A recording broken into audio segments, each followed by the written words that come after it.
This I conference hope will now be recorded. I hope you are ready for the session. In this session, I will try to make you to recollect the concepts, fundamental concepts related to the language. Long back we met actually. Unfortunately, a lot of gap is there. Maybe it's a session which make you to recollect all the concepts, fundamental concepts, so that in near future we are expecting you to write final exam, so that you can write the examination well.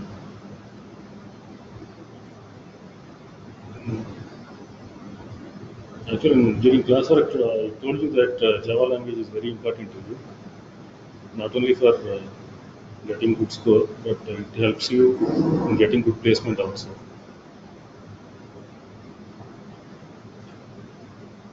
Already you saw several programming languages, you saw C language, you saw some other languages also. Even during placement session also, I think you went several languages. So anyway, in Java, though you do not have lab session, your HOD arranged lab slot to you. You got opportunity to carry out exercise related to this language. Fundamental concepts up to inheritance, I will try to make you to recollect now. Whenever, when you want to execute a Java program, first thing that you are supposed to do is, you are supposed to open a editor. Here I am using Notepad. I am taking this session from your lab only. Yeah, the editor and all, already you know all these things. So from the environment which you know, which you are well aware of, I am trying to make you to recollect the concepts. So in Notepad, I actually was supposed to type the program. To save time, already I prepared some programs. Programs are already available in the system in hard disk. So first I will try to open the first program that you saw during Java course. Generally, this is the first program that you learn while learning Java program. Already you saw this program, you have executed it. Fundamentally, any Java program, if you take any Java program, it will have a class. Without class, it is not possible to write a Java program. These concepts I told you in class also. So here, the lines, the entire code is embedded in a class. Here, P1 is the name of the class. So P1 is the name of the class. Class is the keyword that is used. Then inside this class, entire code is made available. Your main method is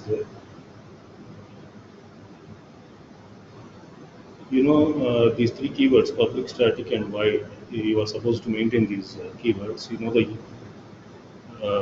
know already why we need to use these keywords also. In the bracket, you are supposed to use a class again. String is a class.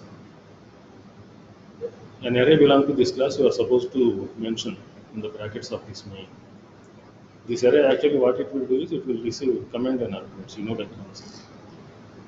Here the name that is given to this array is args. Any name you can give, which satisfies the naming rule. So array ends with square brackets. Pair of square brackets are there after this name. So this array in this case args is the array. It belongs to the class string.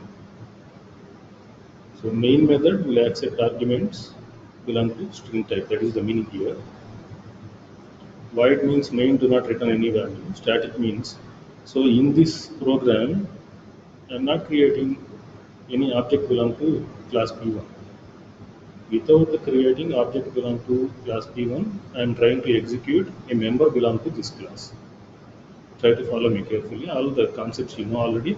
Just what I am doing now is I am trying to make you to recollect those concepts. Here main actually is a function, you know that. Main is a function. It belongs to class P1. Main is a function belong to class P1. You know that in a class, data members and member functions you can maintain. So in this case, case, the class contains only one function. You can see. So here is the closed bracket of the class P1. Here is the open bracket for the class P1. In between these two, only one function is there. The function name is main. Whatever is there in the bracket is considered as argument. For main function, the argument is an array belong to string class. This is array. It is indicated using two square brackets at the end of the name. Main method is not returning anything in this case, so we are using void as the return type. You know that every function will have return type. Return type represents the type of data that the function is returning. Main is not returning anything. There is no return statement at the end. Because of that reason, before main, we are using the keyword. Void is also a keyword. I told you several times the keywords that are there in Java language. So among the keywords, void is also a keyword. Before that, static is there. Many of you cannot answer reason behind using the keyword static before main. Several times I told you that in class also. Here also, before main, we use static. Reason is without creating any object of class P1. Without creating any object of class P1, we are trying to execute a member. Here, main is a member of class which we want to execute without creating any object. In that case, when you want to execute, when you a function of a class without creating the object of a class, static is to be used. The member should be static type. Public. Actually, main is a member belong to class P1. Main is a member belong to class P1. JVM one need to execute main. JVM is outsider, it is not a part of this class. Outsider want to execute main. If it is public, then only it can execute. Because of that reason, we use public. So I think now main is a special function. It is not returning anything. Without creating object, we need to run main. So static, we need to use. Outsider need to execute main. So public also we need to use.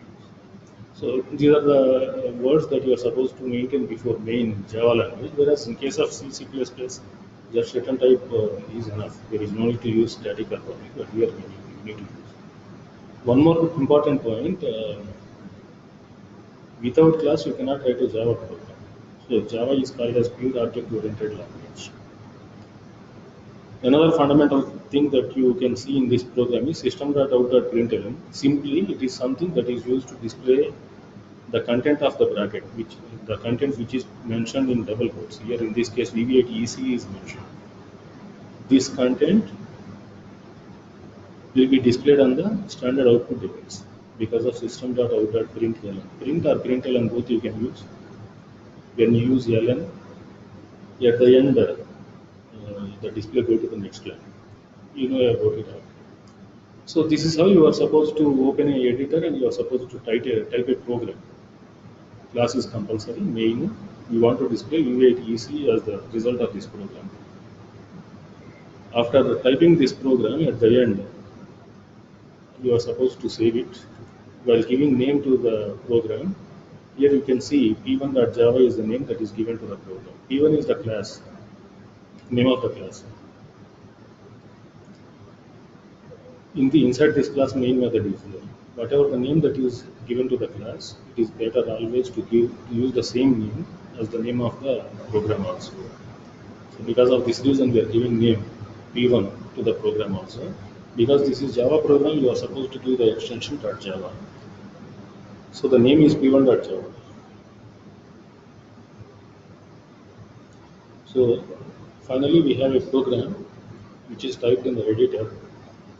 It's a simple program to display the content VB8EC and you run this program. So after typing this program, after saving this program, what you are supposed to do is you are supposed to open command prompt. Actually, at the command prompt, you are supposed to carry out a process called as interpretation, which is similar to compilation.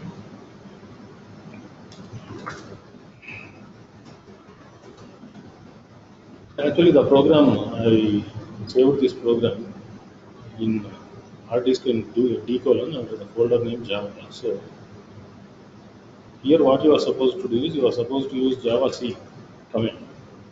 It is the command that is used to carry out a process called as compilation. In Java environment, we call this as interpretation actually. It verify any syntax errors which are there in the program. When there are no syntax errors, the program is converted to a code called as bytecode. Program is converted to a code called as bytecode. During execution, bytecode is taken by the local hardware platform. It will execute the bytecode to produce the result. Based on the logic that is used in the program, you can see the result. Java C is the command. So after Java C, you are supposed to specify the entire name of the file. P1.java is the name that is given. Already I told you that P1 is the name of the class in which main method is there. Same name I gave as the name of this file also. So file name is P1.java. Enter with the extension you are supposed to mention um, the name after the Java C command. So when you issue this command, if any errors are there, system will show those errors. When there are no errors, you can see the command prompt again. So its meaning is that there are no errors. Internally, what happened is the program is translated to bytecode. Now, if you want to execute this program, you know that Java is the command. Just class name you are supposed to specify. Here, even is the class name that I will specify here, and if you issue this command, you can see the result. So here in this program, inside system.out.println, EVATECE is mentioned in the double quotes. So you can see the result EVATECE. So this is about the first program. From second program onward, I'll give you 20 or 30 seconds time. You just look at the program. You try to recollect the concept of the program. Anyway, at the bottom, just a hint is given to you, similar to the hint display name that is given in first program. Based on that hint, the hint will help you to recollect the concepts quickly. After 20 or 30 seconds, again I will explain the content and I will execute it and I will show the result to you. So if you are unable to recollect these concepts, just try to practice more. All the concepts already covered in class, but a lot of gap is there. So if you are able to recollect these concepts before my explanation, then it is okay. Otherwise, if you are feeling any difficulty in recollecting the concept, then what you need to do is you need to carry out more practice. Java language is don't don't practice Java language only for the purpose of final exam or internal exam. Definitely, it will help you in getting a good software job. Almost all of you have 90% of you enter into software industry only, though you belong to ECE background. So to get a good job in software industry, knowledge of Java language is a must. So try to practice language, try to learn the language so that uh, in the angle of getting a good placement. So first program is over. Now let us see the second program. I already told you that to save time, I prepared these programs and make the programs readily available. So this is the second program. I will give you 20 seconds time. Just try to recollect the concept. Already a lot of explanation is already done. Just additional things that are there in this program. You just look at those things and try to recollect the concept. Just 10 seconds time is enough, I think. Just try to look at the program, try to recollect the concept.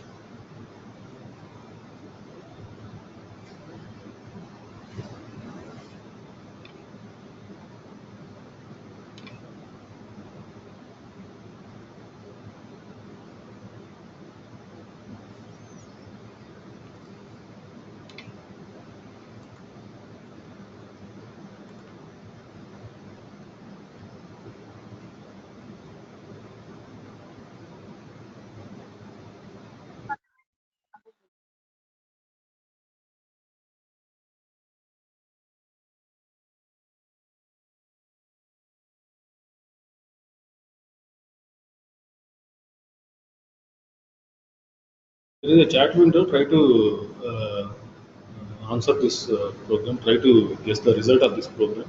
Please send.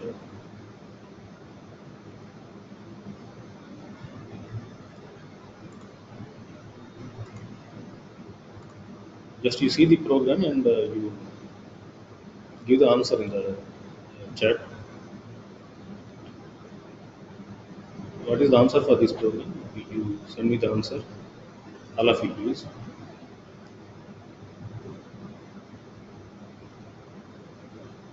What is the result that we get when you execute this program? Please, yes.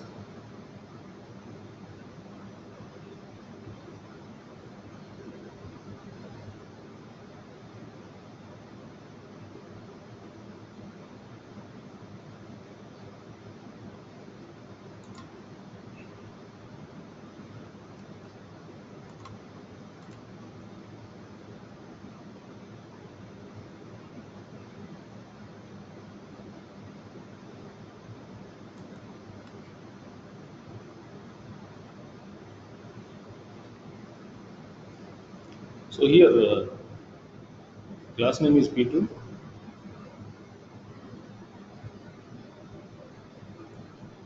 Inside main, there is a variable here. Int is a data type. D1 is the name of the variable. This variable belongs to integer. Its meaning is that you can store integers in it. I am trying to display the value of D1. If the language is C, the result is here. What happens is with this name D1, a room is created in RAM. The data type int is mentioned before D1. Its meaning is that you can store integer value in D1. Later, I am trying to display the value that is there in D1. No value is assigned to this variable, but I am trying to display the value.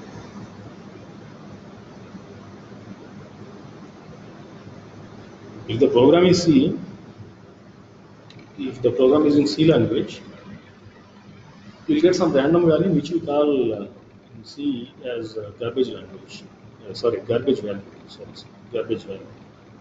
Some random value is there in that variable. When you do not store any value, that random value, which value you cannot predict actually, system will store some value.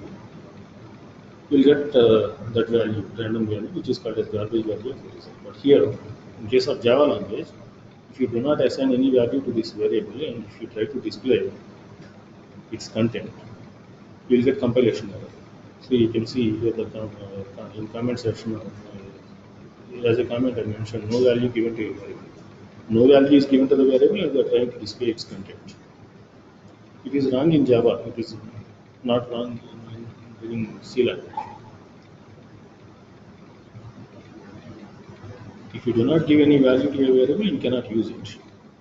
But I am trying to use it. During compilation process, you do not accept. See, I will try to execute this program.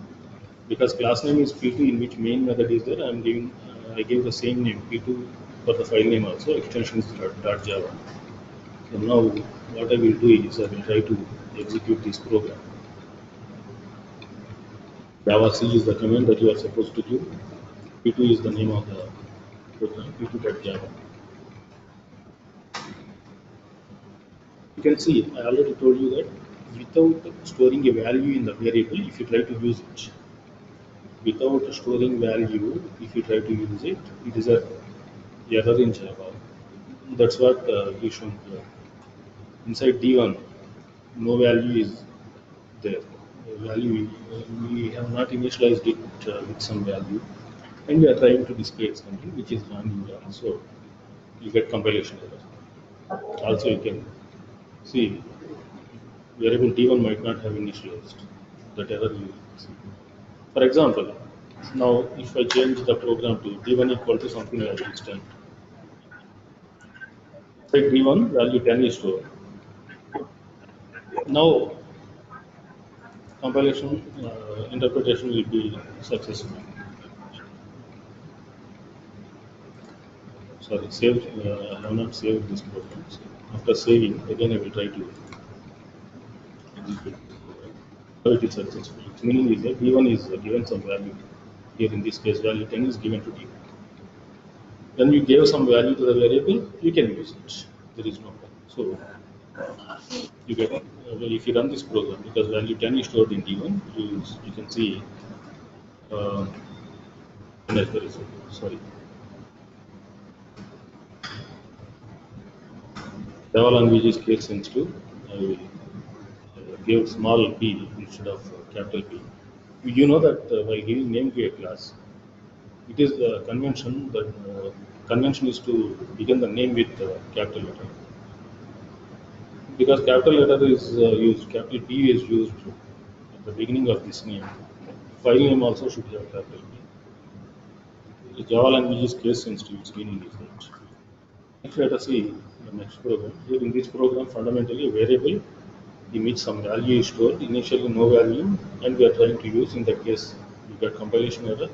Now we are trying to store some value in the variable, and we are trying to display. Now it is perfect. There is nothing wrong with this. So value 10 we got as the result. Now let us see the next program. So this is the program. Just look at the program for a few seconds.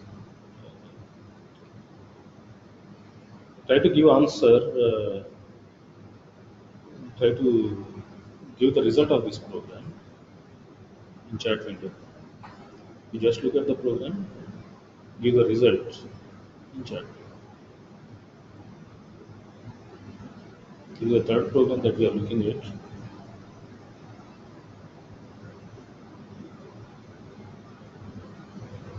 This is a very important program, even in the perspective of your exams also.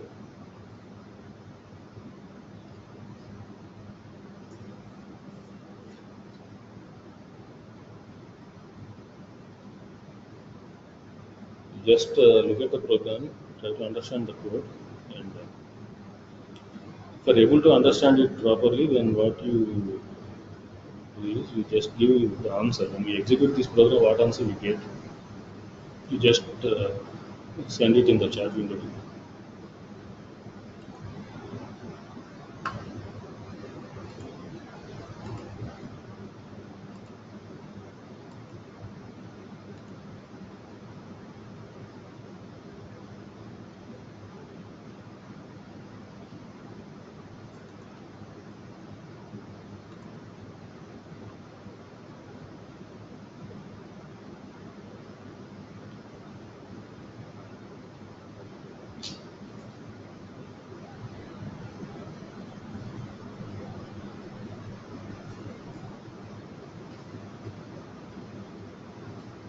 Okay, see, this is very important program. I already told you. These are about all these things in class. Here the class name is P3, in which main method is there. Inside D1, D2, D3, D4, D5, D6, D7, D8.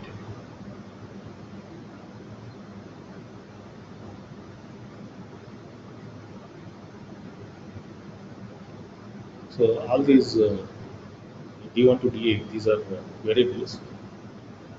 D1 belong to byte data type, D2 short data type, D3 int, D4 long. Several times we use int data type, but these four byte short int long, based on requirement, you can use these data types. When you are working with a small number,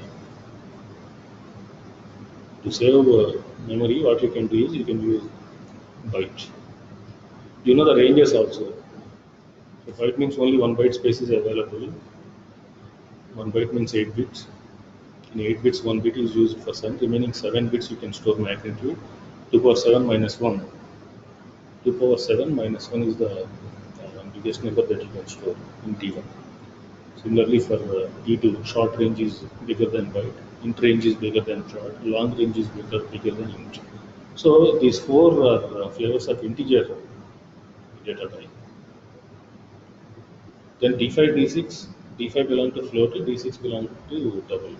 You know that both belong to data types using which you can create variables, in which you can store point something, numbers with point something what you can store. So character, lot of discussion I gave related to characters. In C language, we use it to look at the concept of ASCII, but here we call it as Unicode concept. Unicode concept we need to use. The ASCII values are same for alphabet standard symbols, even in Unicode also. D7 actually belong to character data type. D8 belong to Boolean data type. That is something new here, Boolean. Two words. If you declare a variable belong to Boolean data type, here D8 is a variable belong to Boolean data type. So in D8, what you can do is you can store either true or false. That's what you can do. True, false, both are reserved words in Java language. So you can store either true or false word in D8. So anyway, D1 to D8, they are variables: byte, short, int, long, float, double, char, boolean. These are the fundamental data types, basic data types in Java language. Total 8 basic data types. Here what I am doing is in this program just I am trying to display the value that is there in D1. Already here D1 is made belong to byte type, initialized with value 2. D1 value 2 is there. So system.out.println, when we execute this program, it will try to display the value that is there in D1. D1 has value 2, so we will get to it. So I will execute this program. Java C is the command. Program name is p3.java. There are no syntax errors in the program. No error information is shown. Immediately we got command from. So here I will try to execute this program. Java only class name you are supposed to give. P3 consider as the result of this program. D1 value 2 is there. Just I will do a modification, so a single small modification to this program. Here, if I use D2 instead of D1, you can check D2 is the variable. It belongs to short data type. It is not initialized. తర్వాత కూడా ఎక్కడ కూడా దాని value కూడా place చేయలేదు. D2 is not given any value. It is not initialized, it is not given any value even after declaration. And I am trying to use it. Now if I save this program, now I am trying to display value that is there in D2, which is not correct. Let us check. I will try to recompile the program. Compilation error is there. D2, same. D2 might not have been initialized. That is the error. Its meaning is that D2 is declared, but it is not initialized. It is not given any value. So if you try to use it, you will get compilation. Same thing we saw in previous program also. Now, if you give some value to this, for example, say 20 value is given to D2, we will save the program. Then if we carry out compilation, then there is no problem. Now, the result, you can guess D2 value 20, which I am trying to display. So 20, you can see as the result. Now, let us see the next program. Let us see the next one. That is fourth program. Look at the program and send me the result in chat. Try to recollect the concept. Arithmetic division and casting is the hint, which is mentioned at the below. Based on that hint, you try to recollect the concept. Very simple thing. This is also important one for exam. Explicit casting, we call this as explicit casting, and division problem. Arithmetic division, there is a problem.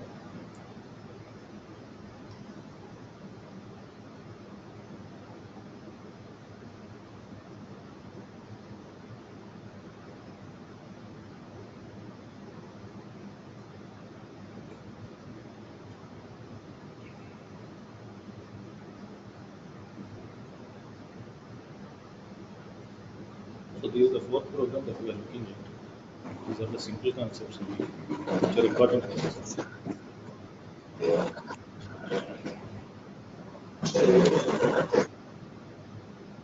Class name is P4. Inside main method is there. Two variables are there, A and B. The variable A is initialized with value 5. Variable B is initialized with value 4. Here I am trying to display something. System.out.println. Result of this expression you are supposed to display. System need to display the result of this expression. You know that when the expression contains division, the numerator is integer and denominator is also integer. You get the result in the form of integer only. So 5 by 4, you just the actual mathematical result for this one is 1.25, but A by B in this case it gives you integer result. Its meaning is that point something that part is ignored. So only get 1 as the result of this line. First line result is 1.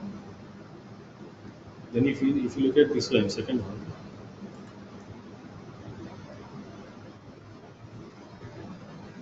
highlighted line. A is integer variable, B is also integer variable, but before A, float is mentioned within the brackets, parentheses. This is what we call as explicit casting. Whatever value is there in A, convert it to float. Inside A, value 5 is there. If you convert value 5 to float, 5 becomes 5.0 F. 5.0 F. I told you about literals in class. You can go for the second book I have here. This first is not Subject and JSP, it's Java. So you have this another book for the very first Java. Again, if you hate reading, in this book you will love reading. They have all these comic parts. You can see here. So you can see some comic parts. It's fun to read. But if you are a good reader, you like reading, you have this book. This is Java SCJP. So if you want to be a Java certified, you have to give an exam by Oracle. This is old book. This is Sun certification, but 2 years back, Oracle was done. So now so they have this line, value of A is new examples. float. Its meaning is that 5. So earlier it was SCJP, which is Sun certified Java programmer. Now it is Oracle certified Java programmer. Content tasking. If you talk about this book, if you want to be a Java certified, go for this book. If you want to learn Java, go for English Java. Noise, getting some audio. Please keep your mics in mute. All of you, please keep your mic in mute. I'm getting some noise. So in this line, A value is converted to float. 5 becomes 5.0 F. B value is left as integer only. 5.0 F in numerator and in denominator value 4 is there. Now the problem is solved. It is not integer division. It is the division between a float and int. You get the float result. That is exact value. That is 1.25 you get as the result. Then if you see the next line, now the highlighted line, A is left as integer and B is casted to float. B value 4, now it becomes 4.0 F. I told you that float literal we have small f or capital F. So value 4 becomes 4.0 F. In denominator 4.0 F is there, numerator value 5 is there. Division is between integer and a float value. We get float result. Exact value 1.25 you can see the result. Next in this line, both numerator and denominator both are explicitly converted, casted to float type. So value of A now it become 5.0 F. Value of B now it become 4.0 F. 5.0 F, 4.0 F. I think you recollected the concept of literals. Literal is a value which is stored in a variable. In case of float, the literal should have small or capital F at the end. That's what you know. So here 5.0 F is in numerator, 4.0 F is in denominator. Both are float values, so the result, float result you get exact value is 1.25. Next, if you see this line, which is the last line in this program, numerator is converted to double. Double is also a flavor of float. It is used to hold point something values. Now value of a become 5.0d. Double literal will have d at the end, small or capital. Otherwise, just 5.0 is simply 5.0 is also considered as double. It is optional to keep d at the end. So now numerator become 5.0 or 5.0d, whereas denominator is left as integer. Now the division is in between double and integer. You get double result. Its meaning is 1.25. So for this line, first line, you get 1 as the result. For all remaining lines, you will get 1.25 as the result. Now let us execute this program.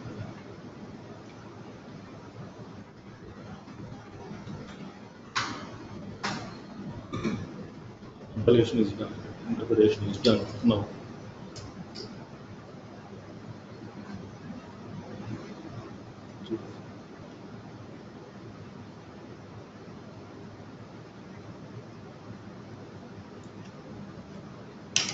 now we need to execute the program.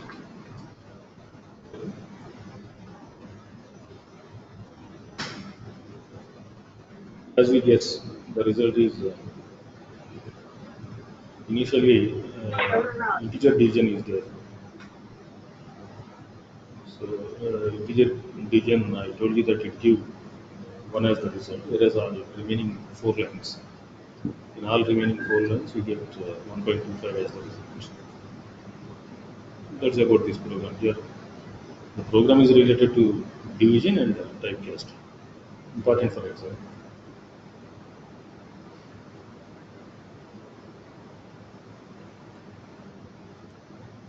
Sometimes in exam you may get a question to explain about arithmetic operators. Plus, minus, arithmetic addition, arithmetic subtraction, multiplication. Star symbol we use. Division is this one. After that, modulo division. It gives remainder of it. These are the operators. You may be asked to explain about arithmetic operators also. Then you are supposed to write a program to where we use all 5 arithmetic operators. Now let us see the next one.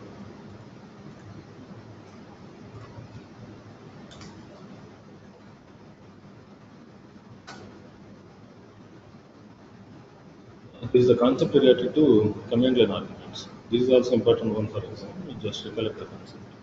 Give 10 seconds time. Try to recollect the concept.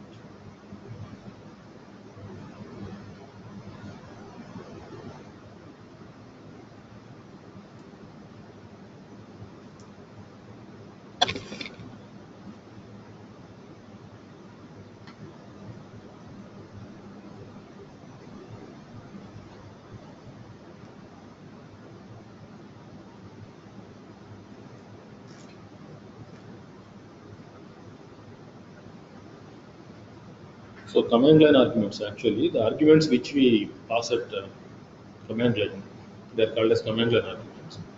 In case of Java language, inside the brackets of main, specification of something like this is compulsory. Here, string is a class. At the beginning I told you about this one. I am using a name here, args I am using. It is the name, simply you can mention any name. Majority of the books will contain args, represent arguments, abbreviated form for arguments. Because of that reason, many textbooks, majority of the writers will try to use args. Don't think that only this name we need to use. You can use any name here. Say something simply. I will try to use a. Here during display also, just I will try to use A. Here A is the array. It is indicated by pair of square brackets after A belong to string class. Inside what I am trying to do is I am trying to display zeroth argument. Array index always it begin with 0. You know that. If you take any language, it contain the concept of arrays, which are used. Array is used to handle elements belong to same data type. Huge number of values belong to same data type. If you want to handle, then simply a single array is enough.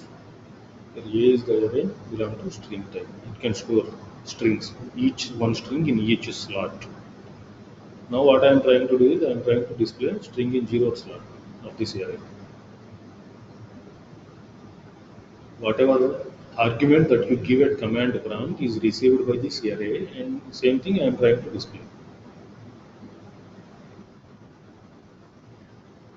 See, I will try to compile this program. Class name is file name is p5 p5.java. It is successful. For the during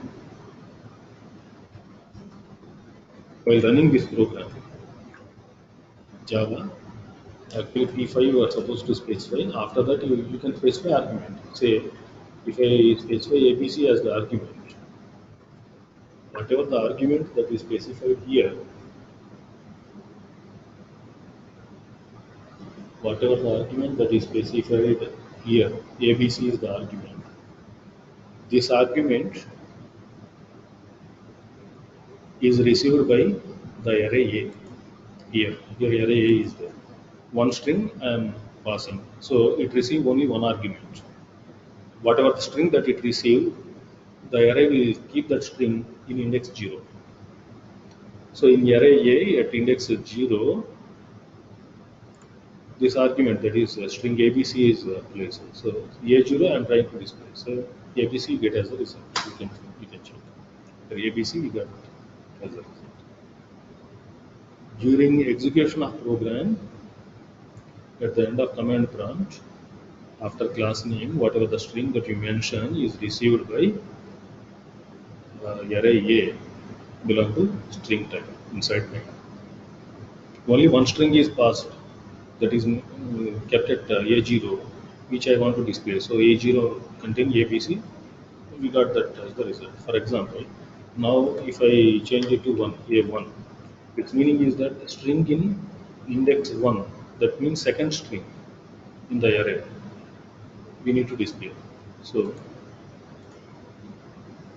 I will try to execute this program. Because I have done some modification to the program, I need to interpret, I need to compile it again. Compilation is successful. Now we need to run it. ABC is the one first string. Now I will try to mention that as the second string. Two strings are passed at command prompt as command line arguments. ABC is the first one, XYZ is the second. Both are passed. Both are received by here array with name A. Because two strings it received. First one it will keep the first one, that is ABC in 0 index. Second one XYZ in index 1.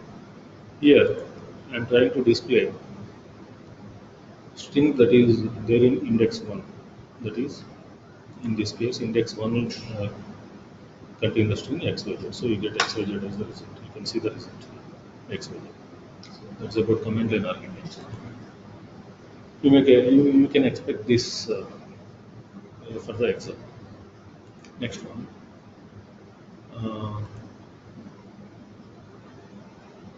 Next program, let us see. Yeah, this is also an important one. This is related to bitwise operators because being ECE students, you know about bits and all, very simple things to you.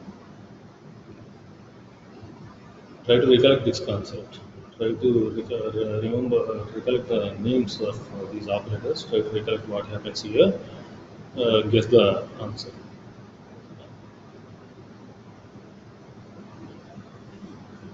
Look at the program. Guess the result.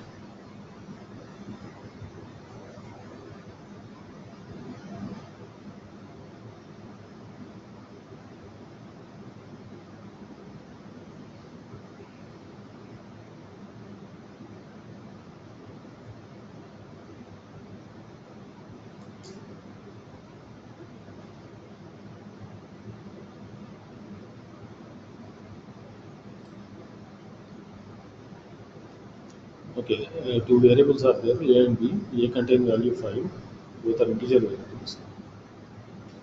At bit level, 5, you know that in binary language it is 101, whereas 4 is equal to 100. 101 is in A, 100 is in B. So 5 display statements are there. First statement, you know that if we use single ampersand, it represents bitwise AND. 101 and 100, if we apply bitwise AND between these two, you know that 100 you get as the result again. You know the truth table for AND logic. If both are ones, then only we get 1 as the result. In all other cases, we get 0 as the result. Whereas second display is related to R.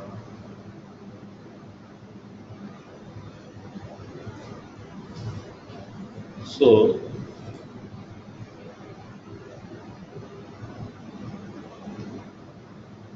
the 101 is in A, 100 is in B.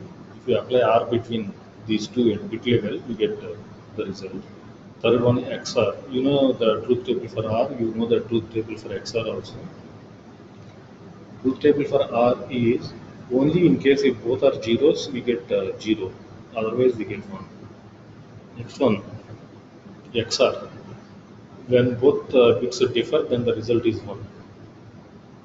If both are same, maybe 0 or 1, both are 0, result is 0. Both are 1, result is 1. So result is 0. When the bits differ, the result is 1. So based on that, you can guess the answer for third one also. Next, fourth one, combination of two less than symbols. Actually, it is called as shift left. Before shift left, variable A is mentioned. After shift left, variable B is mentioned. Shift left means, for example, so here actually A value is 101. Is left shifted 4 positions.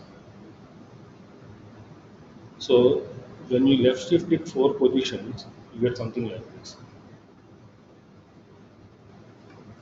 4 positions we are moving it left, and all least significant 4 positions which are generated now, freshly generated now,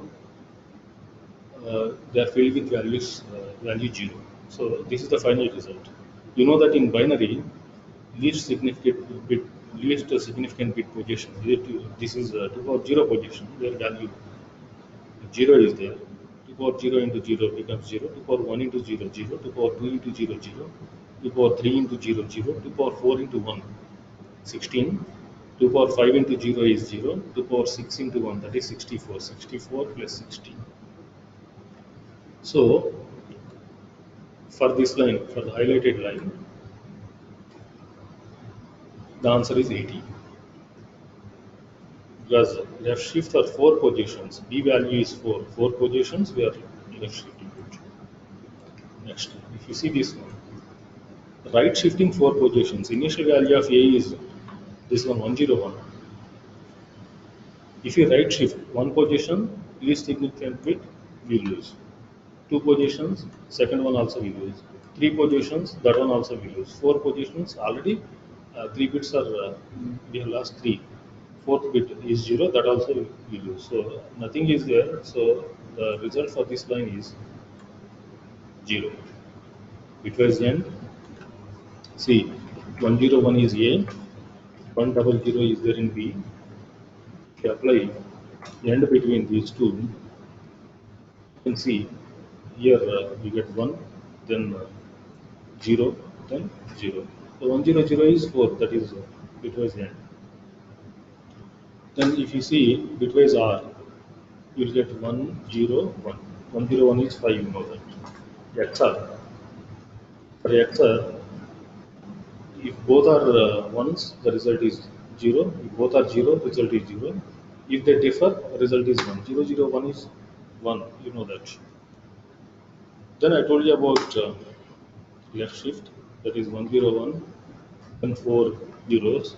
We saw that in binary, this string is there. If you translate it to decimal, you get 80 as the result.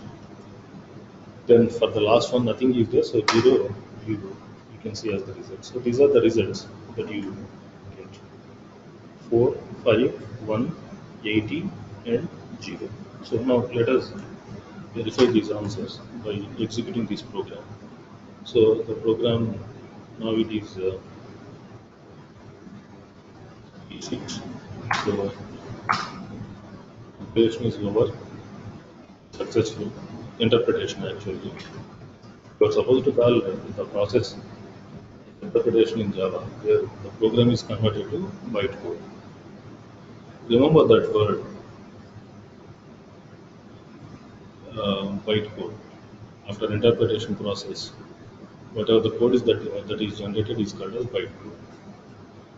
Because of bytecode only, Java language becomes platform independent. Now, compile interpretation is over, so I will try to execute this program. Program name is P6, so just P6 is enough. If we execute this, you can see the result. Initially, we guessed for end value 4, we guessed. For R, value 5. For XR, value 1. For shift left 4 positions, we got value 80. For shift right, we got value 0. So this is about bitwise operators. Now let us see the next one.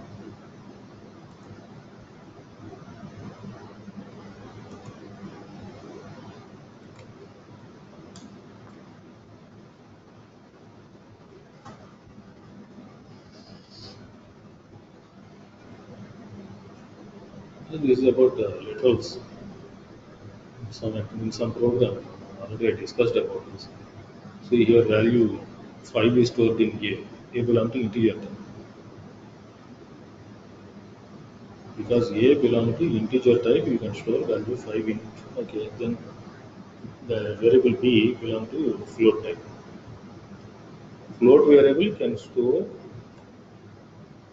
see highlighted one is 5.5 F. After 5.5, if small f or capital F if it is there, then it is called as float literal. In float variable, in this case B, only float literal can be stored. Similarly, if you see the variable C, this is double literal. C is double literal. So in that you can store. Sorry, C is a double variable. In that you can store double literal. 6.6 is the value actually. At the end, D is there. D may be in lowercase or uppercase. Then it becomes a double literal. You can store it in C. Now, I'm trying to display the value of A. I'm trying to display the value of B. I'm trying to display value of C. You can guess the result. Inside A, value 5 is there. In B, 5.5 F is there. During display process, you cannot see small or capital F at the end. So just 5.5 you can see as the result. Similarly for C, 6.6 you can see as the result. Small d or capital D you do not get in the result. But while mentioning these values, these are called as literals. Whatever the value that you mention in a program, which can be stored in a variable, is considered as a literal. Important things that you are supposed to remember is float literal should have small f or capital F at the end. It is compulsory for float. Just first let us execute this program, let us verify the result, then come back to this program. I will specify some important points at the end. Okay, this is the program. I will try to interpret this program. Java C p7.java is the file name. Successfully. After that, we need to run the program. Java p7 is enough here. Already we saw we are expecting the result 5, 5.5, 6.6. So you can see 5, 5.5 and 6.6. Yes, sir. You do not, you cannot see small or capital F at the end or small or capital T at the end. Now I will try verify what happens if I forget to mention that here. Now you can see the program for B, which is a variable belong to float type. Generally, what we do is 5.5 you can you consider it as a float, and if you try to store it in B, let us see what happens. In previous case, after 5.5, F is there, then it is okay. We are expecting a result, and we got that result. Now, just 5.5, you may consider that it is float, and I mentioned that value for B. We try to compile this program now, but compilation error, that too related to 5.5. Actually, you are supposed to specify small or capital F at the end. If you do not specify small or capital F at the end, you can see here incompatible types. That is the error that we are getting. Possible lossy conversion from double to float. Its meaning is that 5.5 by default it is considered as double. If you do not mention F or D at the end of point something number in Java language, it is considered as double value. Double means which is bigger than float. Its range is big compared to float. Now what I am trying to do is I am trying to store a big value in small capacity variable. Compiler do not accept. That's why we got this error. So specification of small or capital F is compulsory for float values. Whereas now if you specify this already we saw the result. If you remove D here, then what happens here? C is the variable belong to double type. 6.6 we mentioned here. Because this is double literal, you are supposed to mention small d or capital D at the end. But if you forget to, or intentionally if you left specification of D, point something number, this is considered as double. So double value, we are trying to store in double variable, nothing wrong in it. Let us check. Save. Then I'm trying to compile this, interpret this. No error is there. Now if you run this program, you can see 5.5, 6.6.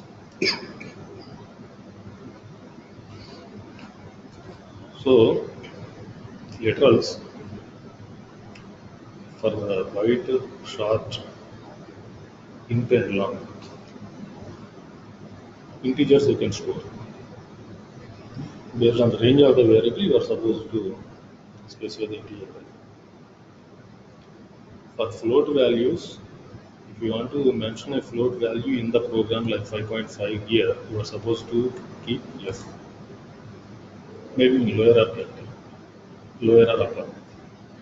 Whereas for double, lower or upper D specification is optional. We saw about this next program. Let us see the next one.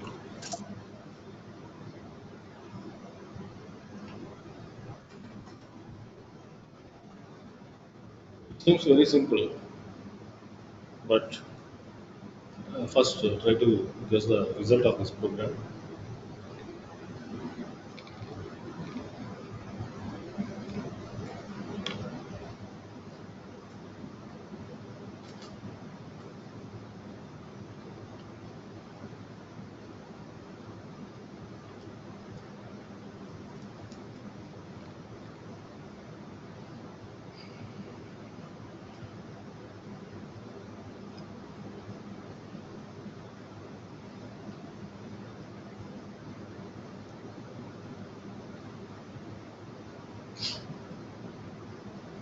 So here,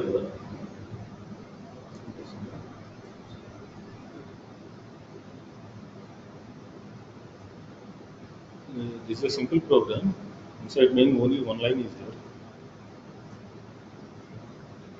That line is used to display the result of something that is mentioned in the brackets.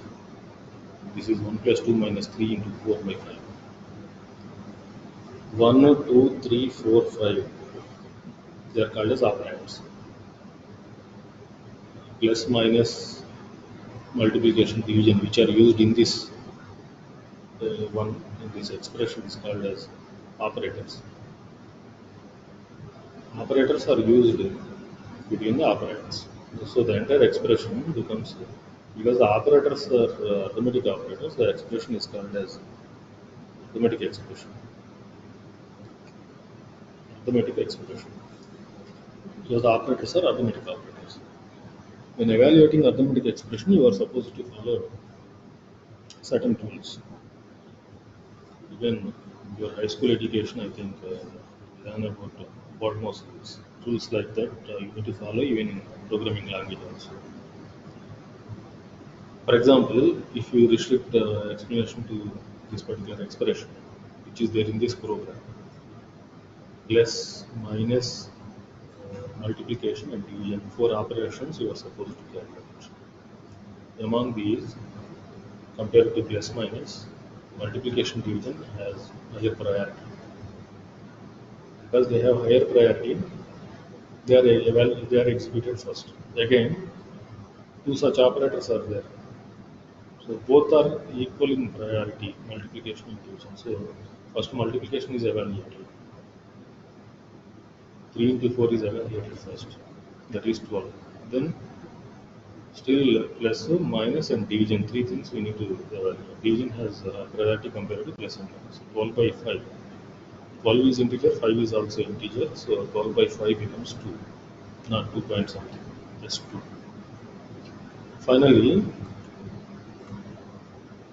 result of this sub expression becomes 2. 1 plus 2 minus 2 is left yet. Plus and minus are there. So, 3. In first round, the expression becomes 1 plus 2 minus 12 by 5. This is what we get after it. First multiplication we need to execute, because multiplication and division have both are higher priority operators compared to plus minus, and then equal priority operators are there. From the left to right you need to go. The last one multiplication is done first. Then if you see this expression, plus minus and division, 3 are there. Among these 3, division has higher priority. So the result becomes 1 plus 2 minus 12 by 5 is evaluated. 12 is integer and 5 is integer. Already in one of the previous programs we saw about this one. That is, division of integer will give you the integer result, that is only 2. So now this is the expression that is left. Now plus and minus both have equal importance. So first plus is evaluated. 1 plus 2 is 3. So 3 minus 2. Now the expression becomes this one. 3 minus 2 is there. Only one operator is left. It is executed. It is evaluated, and the result is 3 minus 2 is 1. This is what we get as the result. Let us see.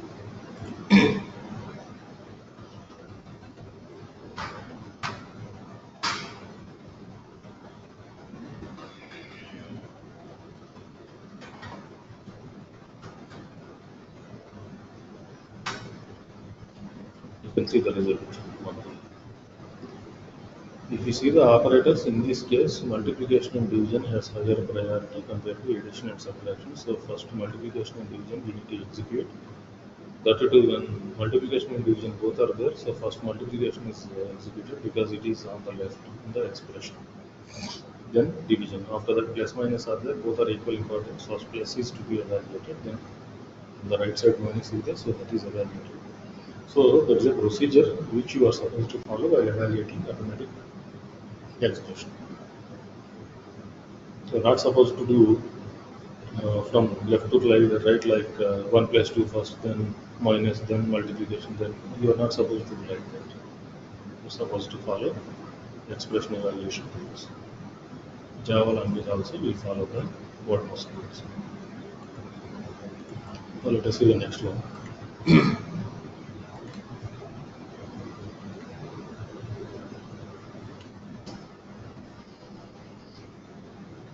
This is very important. This statement, very simple one for you. You carefully look at the program and try to guess the results. Just 20 seconds time. Will give you. Just look at the program and guess the results. A simple if else statement. Just look at it.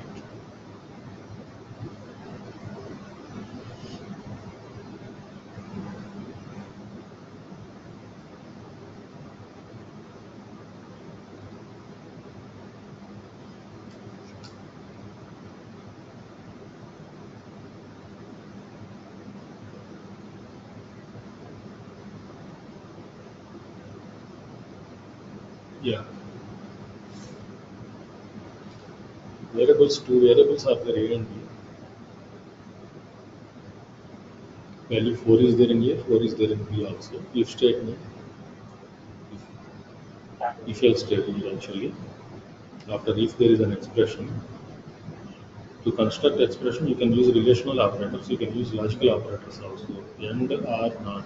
And in this case double ampersand or double R we are supposed to use.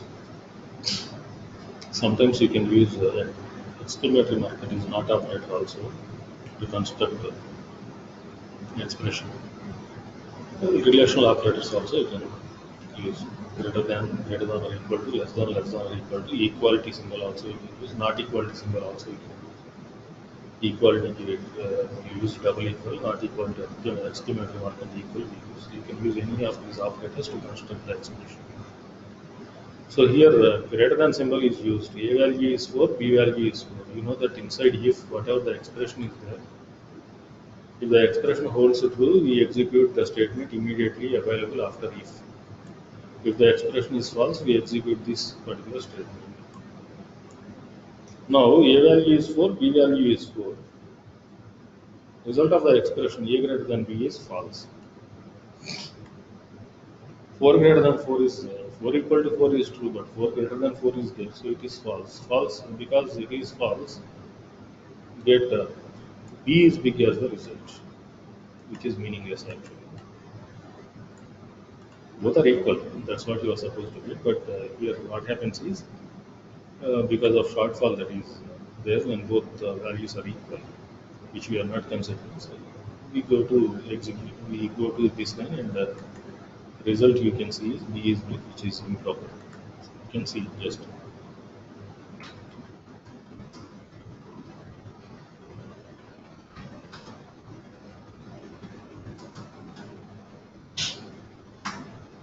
B is big we are getting. Nothing wrong in the program, but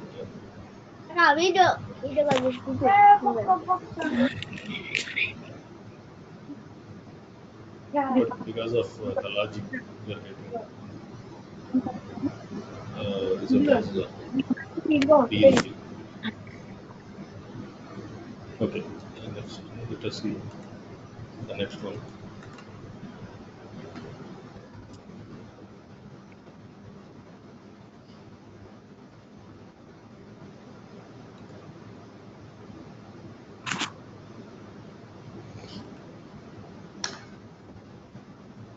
Previous shortfall here be both contain value 4 4. A greater than B is one expression, which is false here. If this is true, we display A is big. Else if we are considering this is else if ladder, A less than B, if it is true, we display B is big. If both expressions fails, finally else is there, we display equal. Now A value, B value, 4 are there, so A greater than B failed, A less than B also will fail, so we get equal as the result. Let us execute this program. Okay. Mr. Sudarshan, sorry to interrupt. Yeah. Are you closing in another 10 minutes? Yes. Okay, that's fine. Please carry on. Yeah. So I'm trying to execute this program. Compilation is over, successful interpretation actually. I'm trying to get the result equal, you can see here. This is else if ladder, one if I am using, one else I am using, remaining when you have n options, n minus 2 else if you are supposed to use. If we take two numbers, first one may be bigger, second one may be bigger. In rare case, both are equal. Only three options are there. So one option is tested using if. Last option is tested. Last option is left to else. Remaining only one option is there, that is taken or hand over by taken care by else. So we got equal result. Okay. Remember one point here. If I use comments in these two lines, segment, uh, if you use comments in these two lines, its meaning is that I am using if else if. An important question frequently asked in interviews is it possible to left else? It's been, otherwise I will completely remove this, make you clear. Only what I am using here is if and else if. No else is used. Can we do so or not? Let us check. If you compile this program, compilation is successful. Interpretation is successful. Its meaning is that using else is optional, it is not compulsory. Now, if you execute this program, what happens? First, for if expression is there, it is false. For else if expression is there, in this case, that is also false. So, if statement do not get executed, else if statement also do not get executed. So, no result. You can see. I have executed the program and no result you can see. If I change the program again, A value is 5. A value is 5. A greater than B is true, so A is big. You can get it as the result. See. A is big is the result. So, next one, let us see.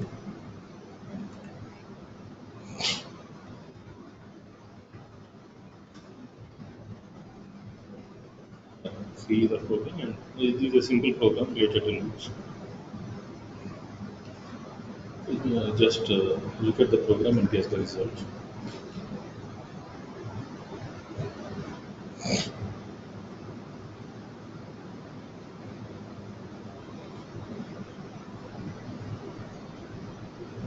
A simple program.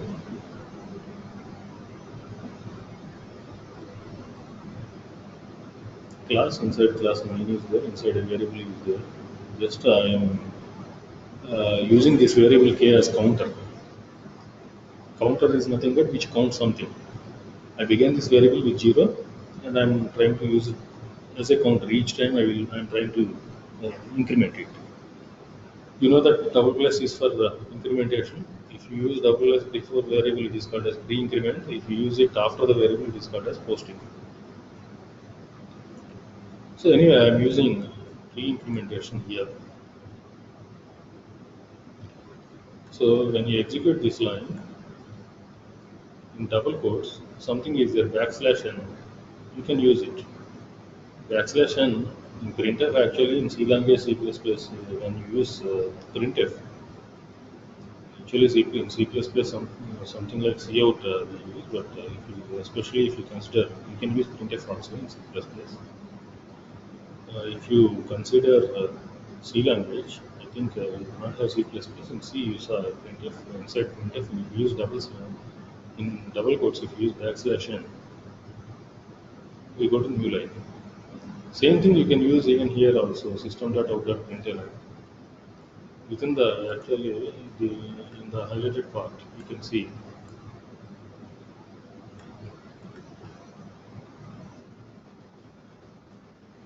in the double quotes, hello is there. At the beginning, \n is there. Its meaning is that we go to a new line and hello is displayed. After that, to that, this plus whatever I use here, this is used as concatenation operator. To hello, this value is attached and entire thing is displayed as the result. When this line is executed for the first time, when this line is executed for the first time, hello is displayed and k value pre-incremented. Its meaning is that 0 becomes 1 and 1 is displayed. After hello, you can see 1, value 1. When it is executed for the second time, after hello, you can see 2 times it is pre-incremented. You can see 2. So like this, if this statement is executed n number of times, you can see hello in n number of lines, and each time k value is incremented up to n. For the last one, you can see hello at the end n. But here the question is, two loops are there. What are they? Actually, a loop inside another loop. That's what I have used here. It is called as nested loop. This is what we call here as nested loop. When I value is 0, we enter into the inner loop, and in this loop we move from 0 to 9. Total 10 iterations we carry out. When I value 1, again 10. When I value is 2, again 10. Until from 0 to 9, total 10 times. Internally 10 iterations. Its meaning is that total 100 iterations we carry out. Hello is displayed from hello 1 to hello 100. So you can see. This is a simple example where I want to explain you. I want to make you to recollect the concept of nested loop and loop concepts. So the program, first we need to run this one. 11.java, that is the name of this file. Then I will try to execute this one, 11. You can see hello 100. Hello 1 to hello 100, you total 100 lines you see as the result of this program. Now,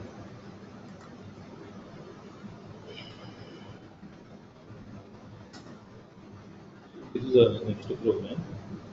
Until the previous example, we have not taken input from the keyboard. So you know that it is not simple like the way we use scanf in C language. You know that separate two mechanisms are here. This is one method which is preferred by majority of the programmers, scanner. This is a built-in class scanner. It got support from this package, java.utility package. So we need to import this package. If we import this package, then only you can use this class scanner class. So after importing this package, you get access to this class, built-in class scanner. After importing this package, you can use it. Your S is an object belong to this class. System.in represents standard input device. This is constructor. New is used to create the object. System.in is connected to this object. Yes, now at the end of this line. After that, a variable d is there, in which I want to store an integer value which is taken in from the keyboard. Next int, you know that it is the function which you can call based on an object belong to scanner class. S is the object belong to scanner class. Based on S, I can execute this method to receive integer from the keyboard. Whatever the integer that we receive is transferred to the variable d here. After that, I am trying to display the value. So reading input using scanner is the int view. S is the object belong to scanner class. Based on S, next int if we call, we can receive an integer from the keyboard that is transferred to the variable d, which I want to display. Simply here what we are trying to do is we are trying to read a number from keyboard, read an integer from keyboard, and just displaying that particular. Let us see the results. Program name is equal.java. So equal how execute this one. It is waiting for input from the keyboard. So we need to supply some inputs. What input we need to provide here? The line actually here the system is waiting at this line actually. Next thing, it is expecting an integer from the keyboard. For example, if I press 200 from the keyboard, followed by enter, 200 is taken in by the next int method, which is transferred to D, and what are the value that is there in D, we are trying to display. So 200 is there, so 200 we can see as the result.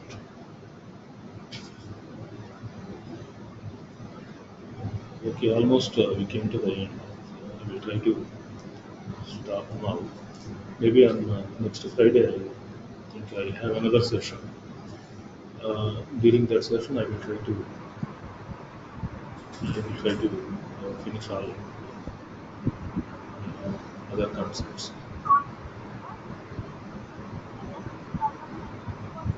Okay, Mr. Sudarshan, so we have come to the end of the session. Yeah, yes, sir. Okay, thank you so much. Thank you so much for your time. So, Thank you, sir. Thank you. yeah, wonderful, wonderful. Okay, Very well. thank you. So, yeah, the students, again, we'll meet on another session. Okay, Friday. as per the schedule. Yeah, Oops through Java is on Friday, but Yeah. the first cycle of subjects have been completed. First round of revision. Second round of revision will again commence from day after tomorrow. Okay, so thank you so much. Bye. Okay, sir. Okay, bye.